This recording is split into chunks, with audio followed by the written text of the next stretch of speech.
like designed around, because we don't create these institutions typically. So we're ultimately trying to open up our own cafe and have it be like designed for families to be able to come and be comfortable in the space. But trying to think what else I can tell you. Apologies, my internet just kicked me out of here, guys. So I missed all of what you said, Oh, Amanda. So I'm really hopeful that everyone else felt really great about it. So my technical difficulties have been strong today. So sorry about that. that's okay. Anybody have any questions for Amanda? I just want to say, first of all, I heard about your bagels through word of mouth, so it's definitely spreading. Like the and so I stopped by.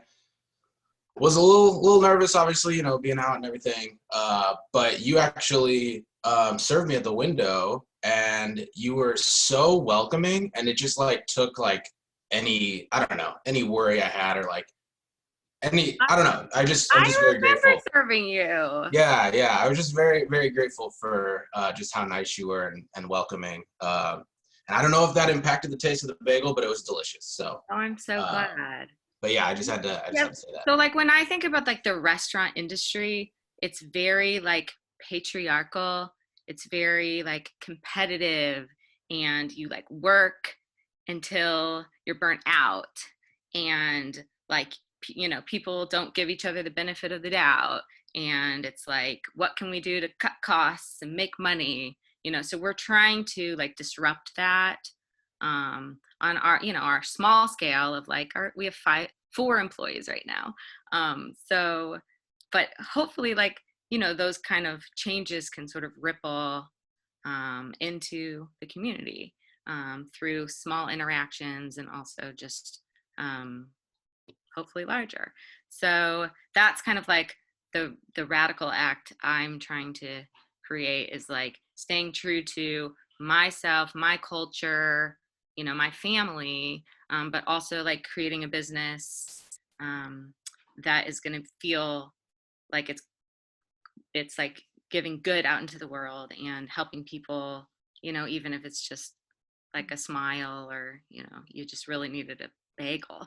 And also like the Jewish piece is really important to me. I worked in Jewish nonprofits, Jewish education before, and just like when I was thinking about this theme and thinking about like what's radical, I think about like our concept of Shabbat and our Sabbath, and how it's like this day of rest every week, and that is like actually kind of radical to every single week take a whole day to just kind of disconnect from what you normally do and take time for yourself and for your family, and try to kind of reset your like creativity, reset your values. And I feel like that's kind of what we're doing in this pandemic, and just trying to think of like, okay, well, we are all slowing down, and how can we take this time to think about what we're going to do in the future, and how we're going to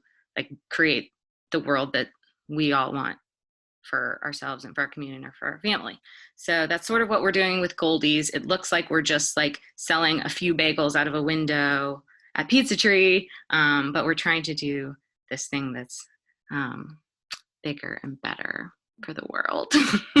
So that's what I have for you. Thank you for listening. And if you have any questions.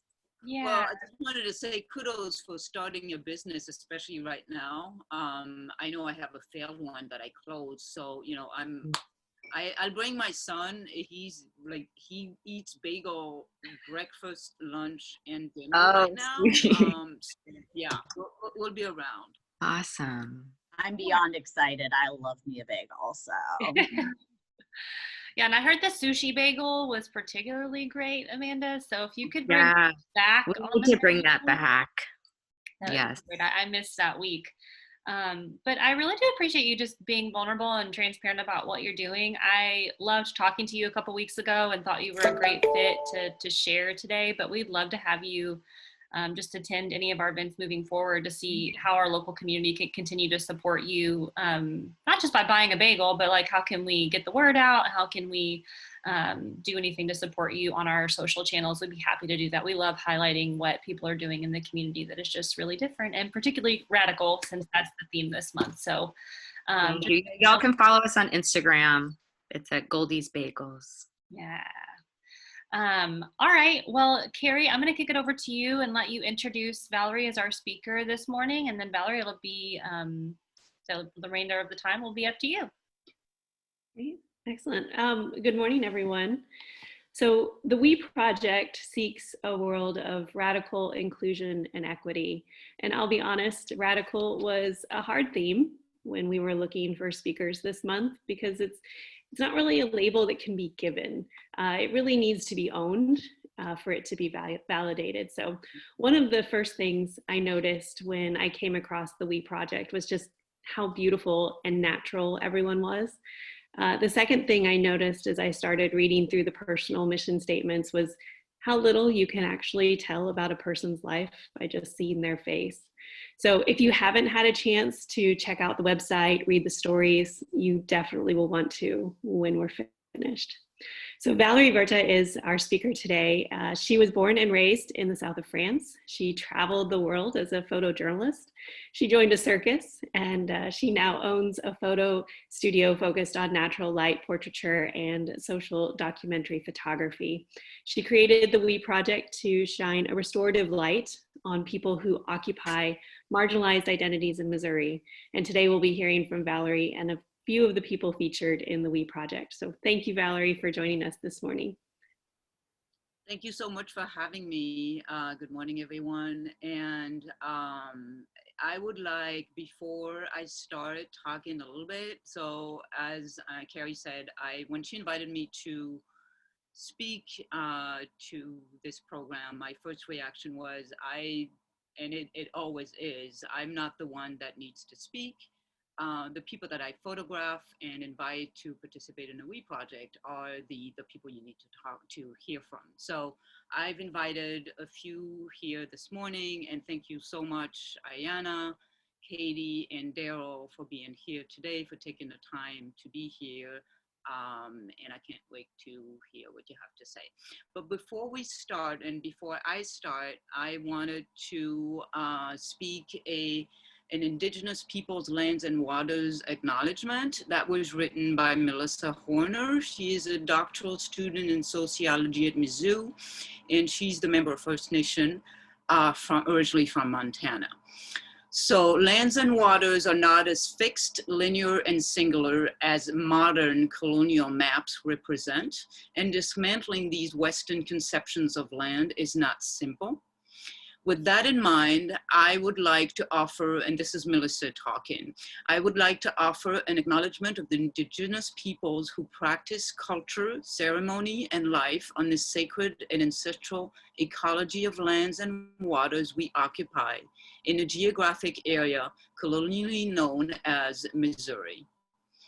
Osage people have the oldest and longest ties to this area and identify homelands and waters they belong to here in Missouri. Ancestral Ponca, Omaha, and Kaw nations have also long-standing relationships with Missouri. There are numerous other nations who were and are impacted by removals, reservations, and colonial borders in this area, including Missouri, Oto, Sac, Fox, and Iowa peoples. In acknowledging these peoples in these transhistoric lands and waters, it is important to recognize that our ability to have a university here and to live and work here is due to colonial policies and the practices of genocide and cultural erasure. So with that being said, I would like to speak as little as possible.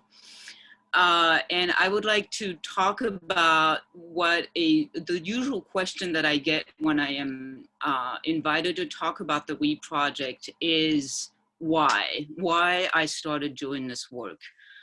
And so more and more my reaction to that is, why not? Right? Who am I if I don't say anything, if I don't do anything in the face of hate? Because this is, not only are we in a pandemic and in a bad situation, but we're not okay as a nation, as a country, and as a congregation of people. So if thinking about the theme today is radical, and I was thinking about it as I was, preparing my notes. What does radical mean? As you said, Carrie, it has to be owned. And the only thing that I could come up with really is that, one person's radical is another person's survival. I don't consider myself a radical. I'm just doing what I think is my civic duty and my human duty to do, which is to speak out, to act, and to use what I know how to do best, which is photography, to try to foster and bring about a world that is a little bit better. I am an artist, I'm a photographer, I am a mother too, and I am an activist, but I am also racist, I am also homophobic, I am also xenophobic, I am also ableist, classist, and all of these things that I try to change. And why is that? And it's simply because even though I was raised in France, where I'm still a part, I could have been raised here, it's the same thing. We are raised and we grow up in a society that is all that, all those isms, all that hate, all those discriminations, and all those issues. And to me, to speak out against that, to try to do something about that is not radical. And I understand that it can seem like it to a lot of people, but to me, it's not radical at all. Who would I be if I didn't speak out against hate? I don't want to be that person. I don't want to be that mother. I don't want to be any of that. So that's what I try to do a little bit with the We Project, is to exercise my my civic duty, my responsibility. Also, as a journalist, I think it's important to underline here today, I am a graduate of the Missouri School of Journalism, and journalism, the media in general, bears an immense responsibility in this narrative of hate, discrimination, racism, sexism, and all of the above. So part of the mission of the We Project is to change that narrative, to acknowledge that responsibility, and to try to change it. So let me read a little bit about the project from the webpage. And I was going to ask you, Carrie, whether I could share my screen. So my internet is very spotty here in my house. If I go outside, it's a lot better, but inside, for some reason, it's really crappy. But if I could share at some point my screen so I can show you some of the pictures of the project and read from the statements that people wrote, and then I'll pass it on to Daryl, Ayana, and Katie. But let me read a little bit right now from the mission of the We Project that's on the website. So the We Project is, in a nutshell, a series of portraits that shines a restorative light on people who occupy marginalized identities in Missouri. It is also, and it's really important to me, and even more so as time goes by, it is also a platform to foster intersectional dialogue and dialogue with the community as a whole beyond the intersectional dialogue. I seek to celebrate people who occupy those spaces and those identities and open up space for them to tell their stories in their own voices. And that, again, that is why I invited people here to speak today, so that you don't have to listen to me blabber on for too long. But again, this is what the We Project is. It is a platform. It is a way for me to try to change the narrative And even though it says that, you know, in the mission that I trying to use it to fight for a radical equity and representation, I don't think there is actually anything radical about it. I think it's just very basic. It's, you know, it's about human rights and being human. So if I could now, let me try. Can I share my screen? Okay. Let me go back to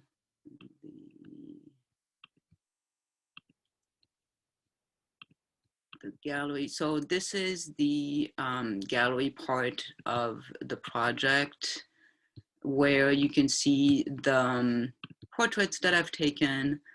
And so if you click on any one of those, you go into the page dedicated to that person where their statement is here. So the last one, next to last one that I've done is Daphne Babes. She is a mother, educator, influencer, and advocate from Columbia, Missouri, originally from Chicago.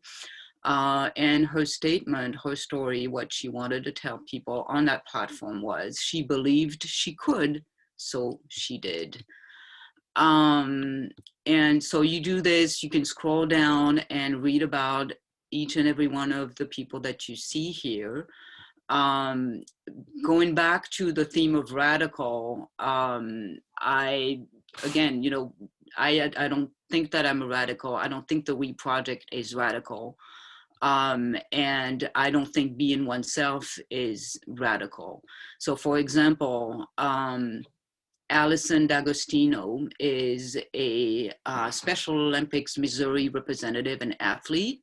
She has mosaic Down syndrome, and I don't think she should be considered radical for speaking out about herself. Danielle Kelly, where is Danielle? Danielle Kelly was formerly incarcerated. He's now a peer specialist with people struggling with substance use disorder. So should he be considered radical for what he does, which is being who he is and trying to help out? I don't think so. And I could go down, you know, on each and every one of the people that I photographed so far in this project. They all have a story to tell that is important for us to listen to. I would now, with this, like to pass on the mic to Ayana if she is ready, unless you all have questions for me at this point. Nope, no questions. Ayana, are you there? Okay, Daryl, how about you go first?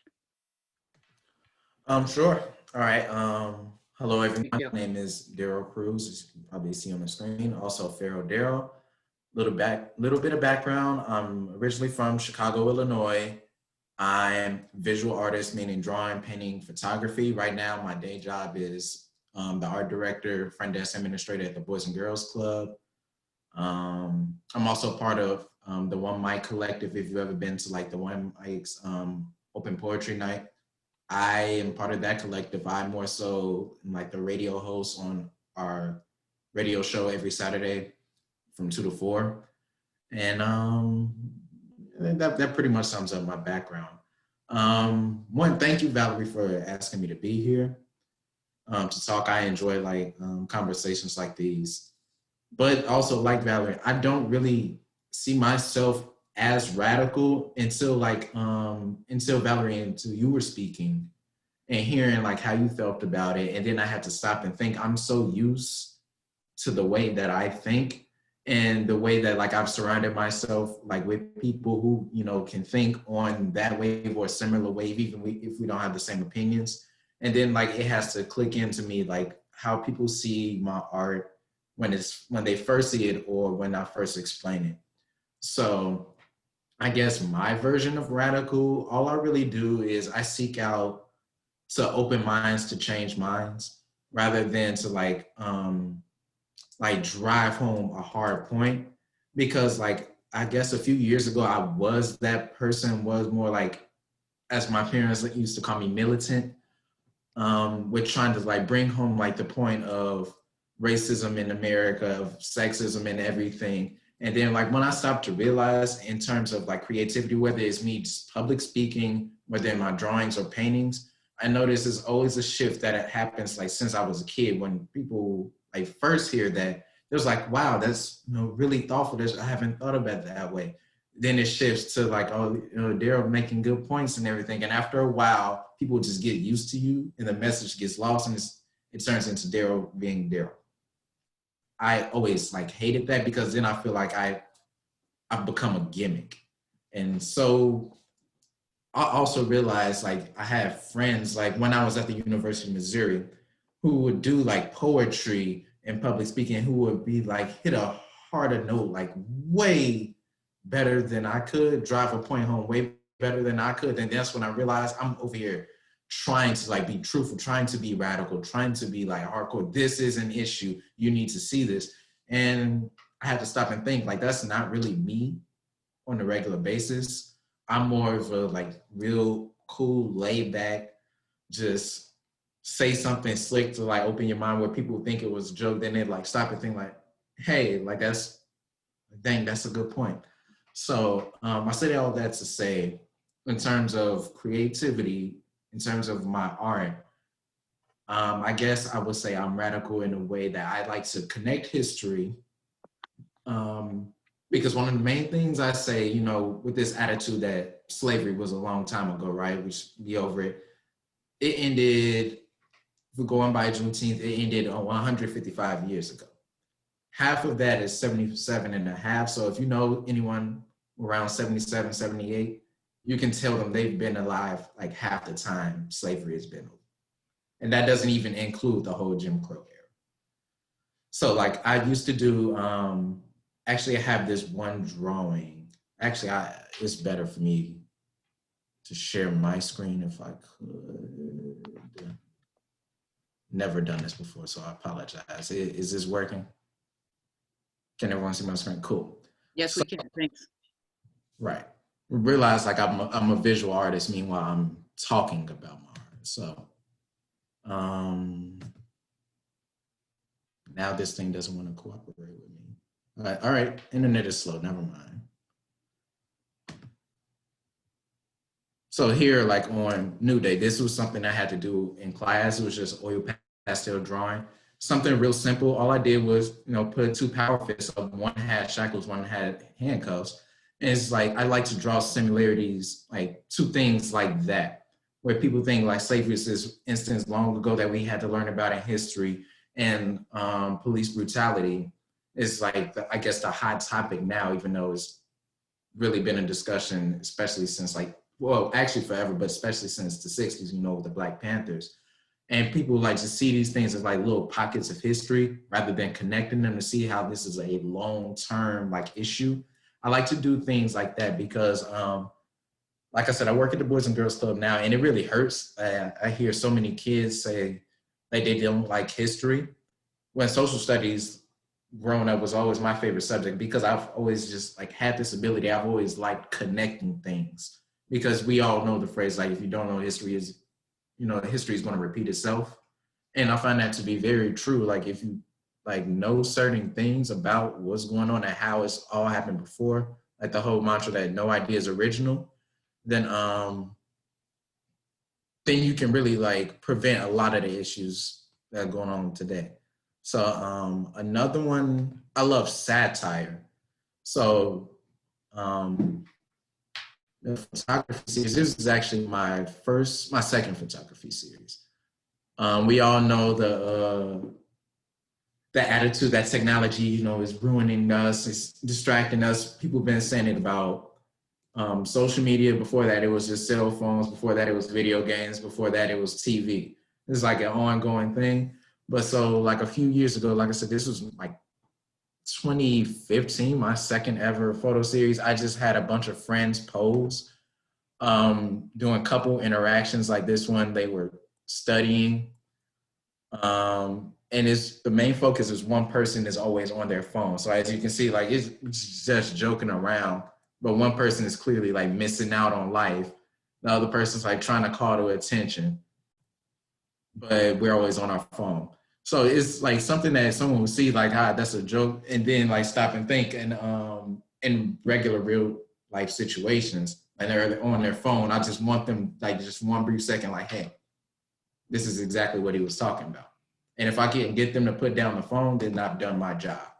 So I really appreciate doing things in small, intricate ways like that, rather than having to be over the top, because I realize that's not me. This is closer to who I am. Another thing, probably one of my favorite painting series is Running from Nothing. And I got it from this Netflix show, BoJack Horseman, if anyone has seen that. At the end of season 1, like BoJack gave this huge speech of like running for nothing. It was like everyone's running from something, and he was like, no, he was more so running from the abyss, like trying to fill his life with things, because he's depressed, he's always unsatisfied. And I can relate to that a lot, and I know that even though a lot of people don't want to admit it, they can relate to that. So I took like a few things. This was going to be a longer series, but I kind of got it out of my system. So I took things that, we're expected to be, very excited about, supposed to love, these 3 being like sex, partying, and family. So this is like monotony. This is like clearly as men in the United States, especially like, well, I can only speak to my experience. So that's why I say especially Black men. I'm pretty sure it's in all cultures. I expected to have women like love, like the sex life. That's a real machismo thing to do. You're supposed to love it. It's supposed to have all the girls. But as you can see here, like I took a pose like from The Weeknd's trilogy. If anyone listens to him, you know how sad he is all the time. He's clearly not enjoying it. He's about to have a threesome, 2 attractive women. Red light. This ideally is supposed to be what we want. He's clearly not happy with it. Hold on, went wrong order. There we go. This is fun. It's a party. I made this especially while I was in college. So this really got to people. I hate partying. I've always had since I was a kid. And I've always had people tell me like, oh, you got to go to the right parties, or you got to party with me. He was like, no, you're not understanding me. Partying is boring to me. I'm surrounded by a bunch of people I don't know, don't care about me, don't really care about them. I don't drink. I don't like the music that's being played. Like, this is legit boring to me. And so I decided to like make a painting, like expressing that. It was inspired by Alicia Cara's Here, because my friend sees me said like that's my anthem apparently, because it fits me. And I remember presenting this in front of Mizzou, like for an art competition. And like as I explained it how I am now, I see people like just relate. Like, oh, wow, that's me. But they would never admit it because they, just social norms, peer pressure, conformity. They're just going to go along with it. I'm not that person. I'm not about to throw away my night to impress you, to like make you feel like I'm having fun. I'm not. Why waste my time? As you can see, like I guess the subject, the main protagonist in all these paintings, they have like this blank or sad look. And this is family, to switch it from like a fast lifestyle, to get people thinking like, oh no, this is not a thing of like, oh, be wholesome, because we're also expected to have, have a spouse, have kids. Like that will bring us happiness as well. Not everybody wants that. Not everybody wants to get married. Not everybody wants to have kids. As you can see, this is a very clean kitchen. Happy husband bringing home flowers, like kid eating everything. The wife / mother, she's clearly not happy. This is not the life she wanted. And so I threw that in there. One, it was inspired. I'd be remiss if I say this wasn't, inspired by Carrie Mae Weems, the Kitchen Table series.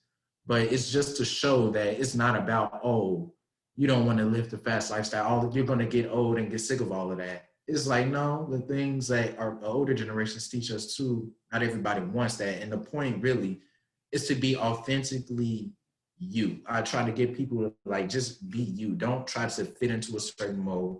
Don't try to always conform or try to be what you think will get you to the top. Be you. So that's something I've always really focused on. And I guess it's radical because not a lot of people really really operate in that manner, just based on like how much people like tell me that I inspire them when they love what I do, and I'm like, I don't do anything. Thank you. And I noticed it works because, like I said earlier, that whole driving home a point of being in your face, like with a strong message, even though I love it, not everyone operates that way. And some people, as I've been told, like are in a certain mood for those type of messages. So rather than something be trendy and go in and out of waves, I'd rather hit them with something that's, I guess, closer to a spice of life that they can think about in their everyday lives. And I feel like that's, I guess, my method of changing the world for the better. Rather than driving home points that only certain people are really going to connect to, only certain people are going to be, quote unquote, in the mood to hear. I'm going to hit you with something that you have like every day, something small that you think about, that you experience every day, that'll get you to like at least think about, hey, this one guy said, oh, dang, I kind of see where they're coming from, and like just operate to be better. And I guess I'm a really grassroots approach person. Like, yes, there's this bigger point, but there's something deeper on the smallest level to trigger that bigger point. So I feel like if we attack that, then like it'll spread beyond. That's also why I work here at the Boys and Girls Club. I realized like doing my activism at Mizzou, and this will wrap me up. I feel like I've been talking too long, but this will wrap it up. I'm at the Boys and Girls Club because I was an activist at Mizzou doing like all the protesting, and after a while, it just, for me personally, it stopped being fulfilling because I noticed like this is starting to become routine, and I noticed I'm like, this isn't really going to change anything in my eyes. Well, obviously, like there was a big change. I'm talking about like long-term societal change, because the people in power stuck in their ways. We as a generation, we're entering young adulthood, so we still have time to grow and change, but we're about to be stuck in our ways. So the grassroots approach, of course, speak to the kids. So now, like when I'm at work, I'm not to the level of being like unprofessional, but I don't do things like by the book. Like you'll see me talk to kids a certain way, like on paper, you like, what? And then you see like, these kids love me. Like I talk to them like as a person rather than like, hey, how was your day? Like how we think children operate, because I remember being a kid, I hated that. I found it like condescending, like just talk to me. So like that's how I talk to them. And when I have our projects with them, like for example, in February, every January actually, we partner up with US Cellular, we have a portrait contest. And so Black History Month portrait contest. And I remember my first supervisor like told me, it's like, limit Dr. King and Rosa Parks. Now it's music to my ears. So like I would be over here teaching these kids about Malcolm X, Angela Davis, and like people like that, Fred Hampton. And then year by year, I had to stop teaching them. They would come to me about certain people. Like, a kid asked me, hey, can I draw Ruby Bridges? I'm like, hey, how do you? Yeah, you can draw, okay. Like stuff like that. These are kids. These are people I learned about like once I got to high school. These are like 3rd, 4th, 5th graders asking me about Ruby Bridges, people like that. I have like a 3rd grader last year drawing Angela Rye. Like, to let them know like, hey, this isn't always in the past. People are making history now. People are making moves now. So save the children, I guess that's, again, grassroots, get it at the root, nip it in the bud, and then like expand from there. That's always been my philosophy. That's, I guess, how I always operate. Thank you for having me. And yeah, that'll wrap it up. I don't like talking this long. Daryl, Valerie, I know you were going to have Ayana go next, but I feel like you know what you want me to speak about, and I feel like what Daryl just said, or Daryl, I'm so sorry, you know what I mean? But I will let you make that decision. Just throwing that out there. No, I want everybody to speak if we have time. I hope. Thank you, Daryl, so much. Those societal norms that you talked about, your work is amazing.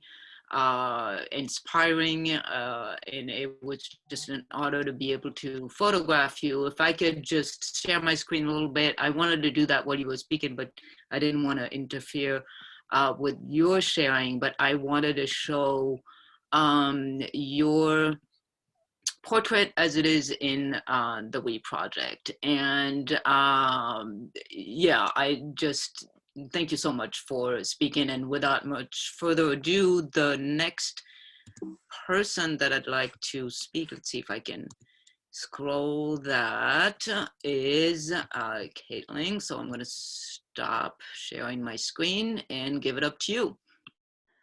Okay, so technically 10 o'clock, right?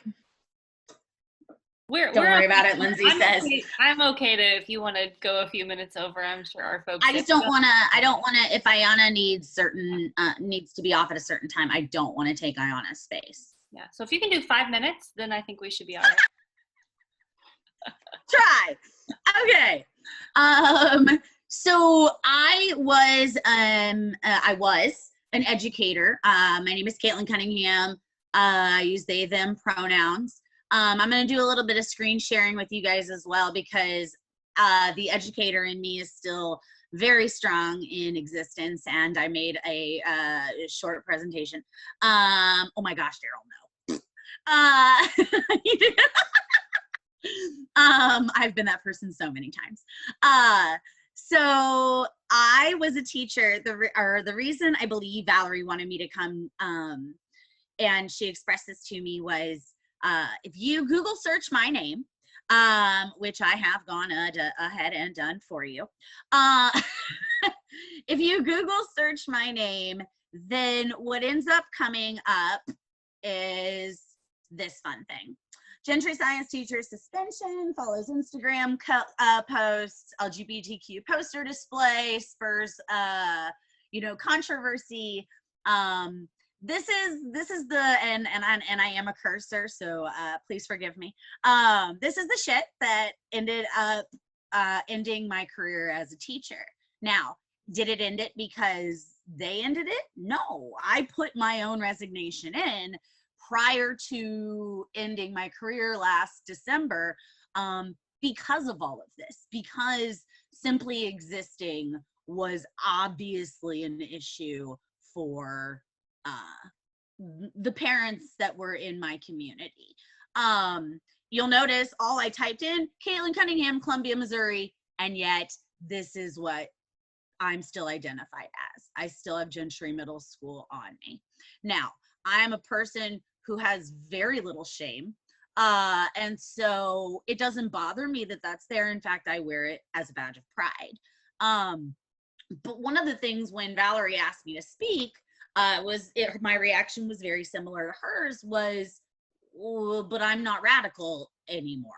After everything like that happened, I took some time for myself. I pretended to start my own business called Rebel with a Cause, where I was going to go out there and I was going to find all of these kind of centrist people who needed a little nudge in the right direction, and I was going to help them fight their battles. And I quickly realized I wanted to change their lives more than they did. And so I just quit. I just quit doing it. And I started focusing on myself and on my family. And I'm also a note taker, so I want to share, because Amanda, you said some stuff that just really, truly resonated with me. When you talked about that idea of staying at home, I've got another thing I'm looking for on my screen to share. You talked about that idea of staying at home feeling radical, and designing spaces for families to be comfortable, and this idea of being true to yourself.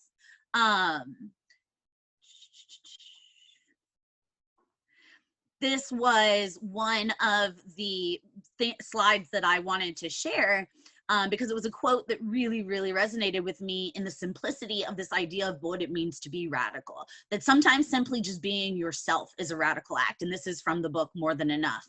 And I'd be lying if I told you I had read it. I just found this quote, but wanted to make sure that this author got credit. When you occupy space in systems that were not built for you, your authenticity is your activism. And that's really the shift for myself. If I think about it, I was still always trying to be myself, but my authentic self was too big, too loud, too brash, too much. And I got really tired of hearing the phrase, oh, you're just ahead of your time. Oh, you're just ahead of your time. I mean, that is one of those things that and so I got tired of being ahead of my time, and I decided that instead I was just going to live my life. And as my therapist likes to say, I was going to try to hold the chick less hard. Like, she's always telling me to hold the chick gently, because if you have a baby chick in your hand, and if you squeeze it too tightly, bad things are going to happen. It's a reminder, throwback there to Lindsay's soup. Or whoever's soup it was who ate the soup with the baby bird in it. Yeah, there it is. Okay. So holding the chick gently. And so to me, that's really the approach that I come at it with now. I am going to instead, I am going to live authentically, and I'm going to hold the chick a little bit more gently. So that quote right there really resonated, really connected with me, Amanda, when you were talking about that idea. And I'm sure every single one of you has seen the meme where it's like, in a world that is blah, blah, blah, kindness is punk as fuck. And I think it's the same way. In a world where we have these systemic and these societal expectations, being yourself is radical. This was the one thing I really, really wanted to talk about, because this is where I am now. I live in a world of radical candor. And this is from a book. Again, I haven't read it. I've decided that anytime I ever want to write a book, there's already a book about it, and I'd rather just live my life instead.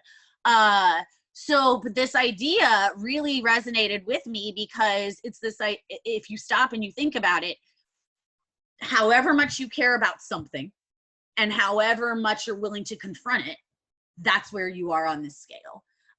People all the time, just like Daryl was saying, when they're like, man, your ideas are so radical, and I'm so glad you're doing the work you're doing, da, da, da, da.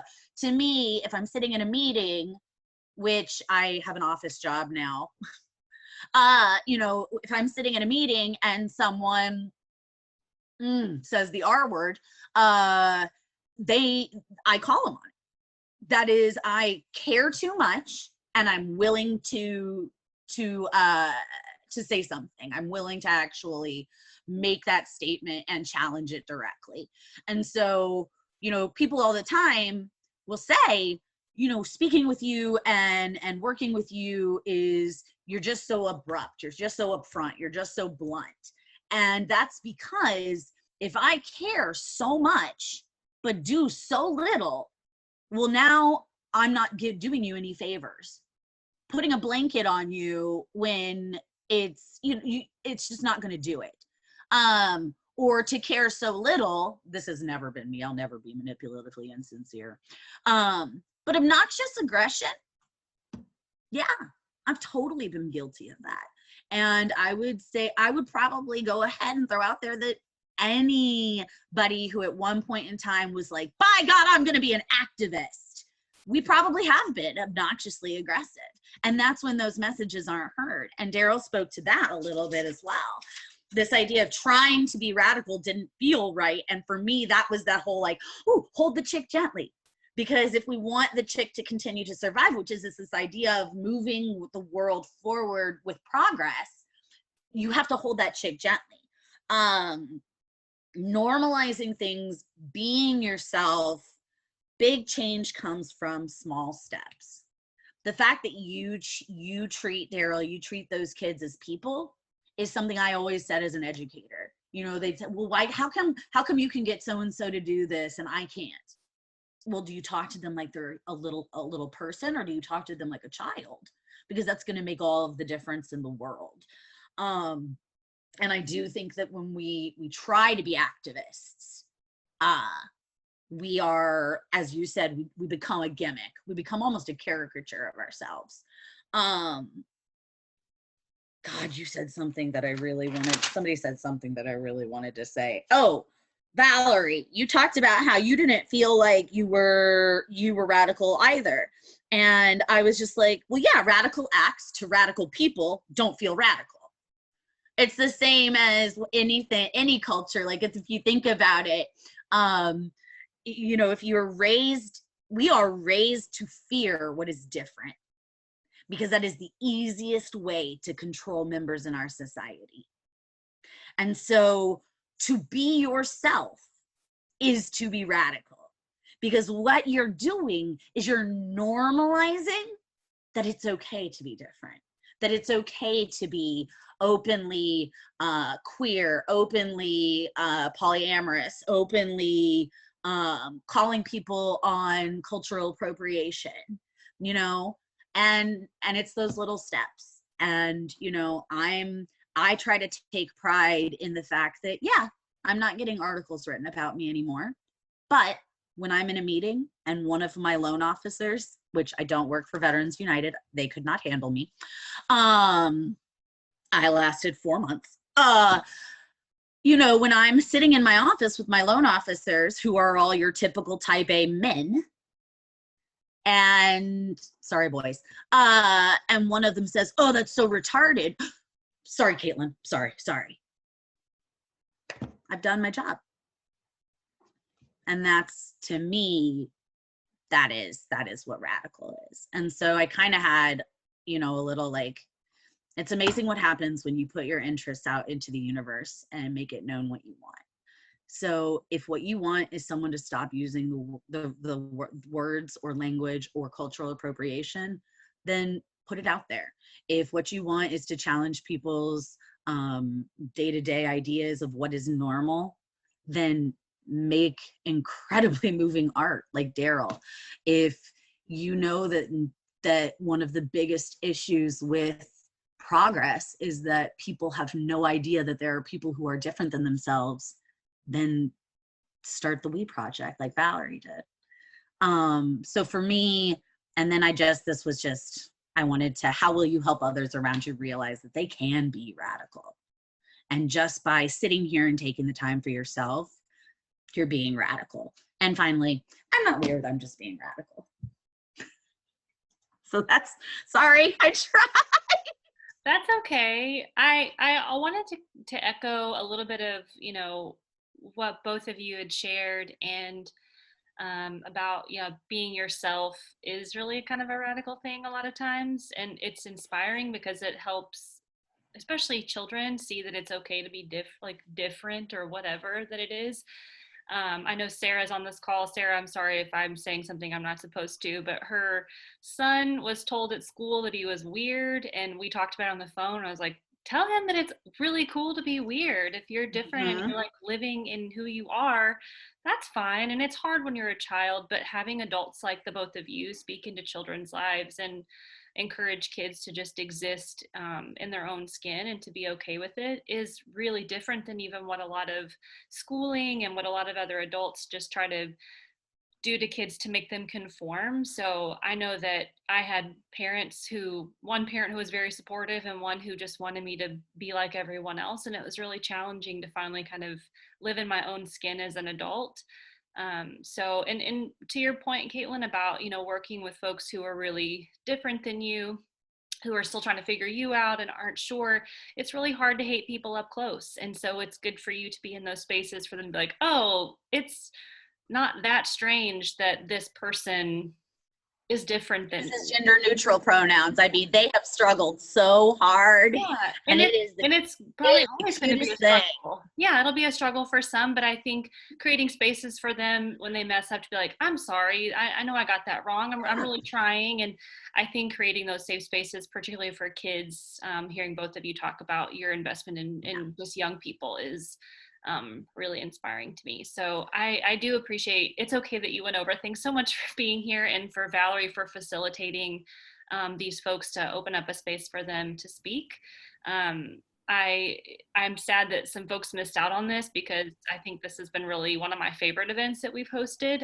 This recording will go up on our website this weekend, so feel free to share it with anybody who maybe had missed it, or that you think, hey, quit missing out on these events. I know we have Zoom fatigue, but hey, there's some really cool stuff out there that I think would be helpful to see your existence. So I'm just so appreciative to both of you for being here. If there's anything, Carrie or Valerie, that you wanted to close out with, I'm going to give you space to do that right now. And then just as an announcement, we're not having an event in December. We're taking December off. I need a break personally. I think we all just need a little bit of time. So we're going to kick back off in January, and all those details will be available soon, but really do appreciate you being here. Valerie, I want to give you the opportunity to say any closing things, and then we'll go from there, and you guys enjoy your morning. Thank you so much. I wanted to say and that I'm sorry to Ayana Shivers. She had to attend to a student. She's a teacher, and I really should have, I tried to make her speak at first, but she didn't have time to be with us here today and to speak her story, and I apologize for that. And I just wanted to thank you again for having me. Thank you to the WE participant, Derek and Ayana, for taking the time to be here, and also leave you with this, going along with this theme of radical. A lot of people in this pandemic have been talking about, I am so ready to go back to normal. And I just want to say, let's not go back to normal. There is nothing good about normal America. So let's just continue to work to not go back to this kind of normal, to build a much, much, much better normal for everybody, all the people that, all those marginalized identities that we've been talking about, and just for all of us to be who we are without having to suffer from hate and discrimination. Yeah, I would love it. Valerie, if you wouldn't mind connecting Ayana to Carrie, I know that you've exchanged emails. We do community shares every single month, and so I would love to have her in one of our future months be our community share to give her space to make up for that. So if you wouldn't mind connecting her with Carrie, and then we'll get that worked out. Sure, I'll do that. Thanks so much. I actually have to go to another meeting. So I saw your request, Caitlin. I'm sorry I can't be here to chat any further.